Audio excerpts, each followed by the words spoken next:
quick history of the Congo is to attempt to capture the roar of a waterfall in a teacup. It is a story of such profound depth, tragedy, and resilience that it defies simple summation.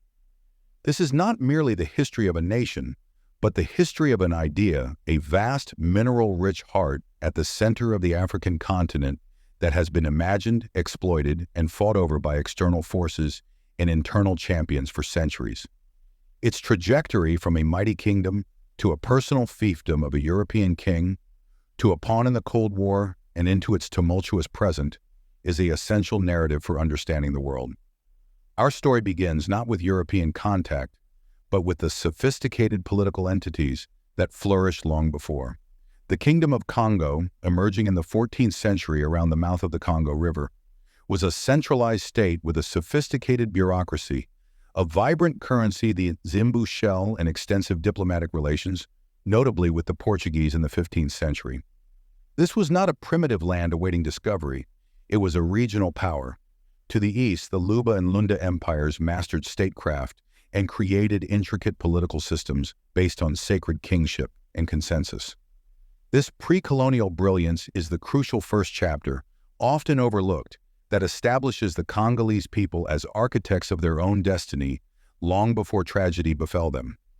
The true pivot into darkness came with the late 19th century and the Berlin Conference of 1884–85. Here, European powers carved up Africa with no regard for its people, cultures, or histories. The Congo Basin was declared the personal property of King Leopold II of Belgium, a man who never set foot in it. He named it the Congo Free State, a name of grotesque irony.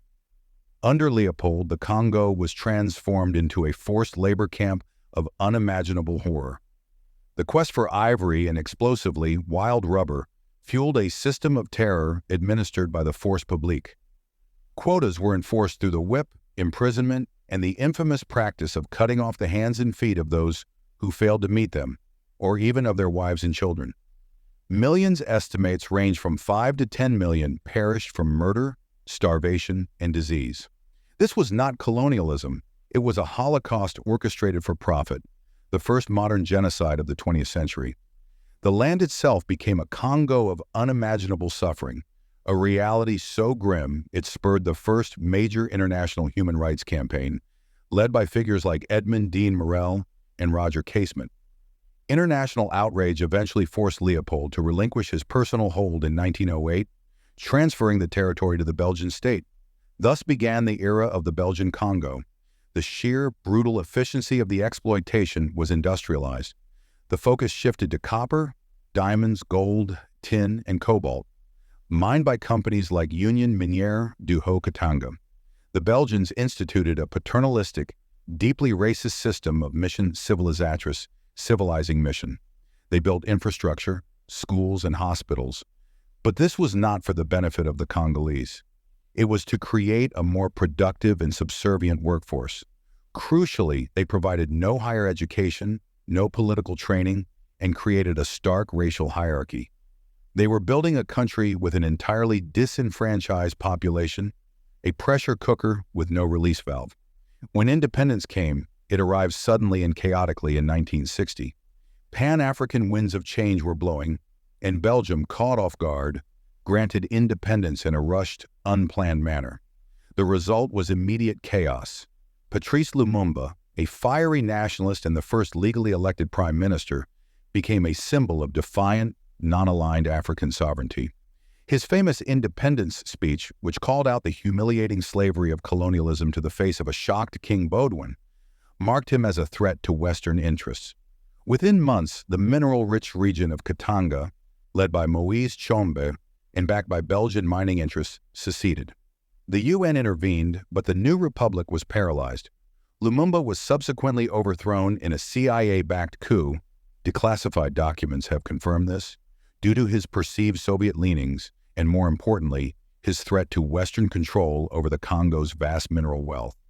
He was arrested, tortured, and assassinated in January 1961 with Belgian and American complicity. His body was dissolved in acid. The murder of Lumumba wasn't just the death of a leader, it was the assassination of a democratic, unified vision for the Congo, and the installation of a decades-long pattern of Western-backed kleptocracy. The man who benefited was Joseph Désiré Mobutu. After a series of weak governments, Mobutu seized power in a 1965 coup with Western support. For the next 32 years, he would run the country as his personal estate, renaming it Zaire. His rule was the epitome of the African dictator. Cliché, the leopard skin hat, the ruthless suppression of dissent, and the extravagant corruption. He institutionalized kleptocracy, siphoning billions into his Swiss accounts while the nation's infrastructure crumbled. He renamed cities, Leopoldville became Kinshasa, and people, a policy of authenticity, but it was a hollow nationalism designed to mask his pillaging. He was a reliable Cold War ally for the West, who turned a blind eye to his atrocities as long as the flow of cobalt and copper to their industries remained uninterrupted. Mobutu's fall in 1997 was precipitated by the Rwandan genocide. The influx of Hutu genocidaires into eastern Zaire created a volatile security crisis. Rwanda and Uganda invaded, sponsoring a rebel movement led by Laurent Désiré Kabila. Mobutu, sick and abandoned by his Western patrons, fled and died shortly after. But peace did not follow. Kabila turned on his Rwandan backers, triggering the First Congo War, which morphed seamlessly into the Second Congo War, 1998 to 2003, also known as the African World War. 9 African nations and numerous rebel groups fought over the Congo's riches, using rape and mass murder as weapons of war. Millions died, mostly from starvation and disease, making it the deadliest conflict since World War II. The 21st century has seen a fragile, often violent peace. Laurent Kabila was assassinated in 2001 and succeeded by his son, Joseph Kabila, who presided over a turbulent transition. Elections have been held, but they are marred by violence, allegations of fraud, and the enduring legacy of a state that exists more on paper than in practice.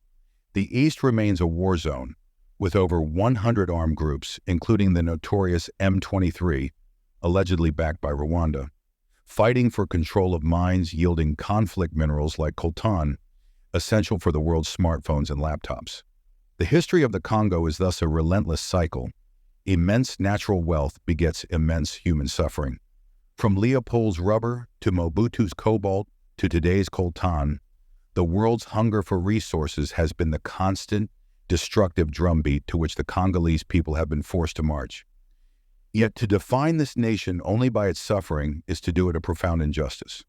The true history of the Congo is also the history of its people's breathtaking resilience, their art, their music, the iconic rumba and suku, their faith and their relentless struggle for a day when their immense wealth might finally bless, rather than curse, their beautiful and tormented land. It is a history that is far from over,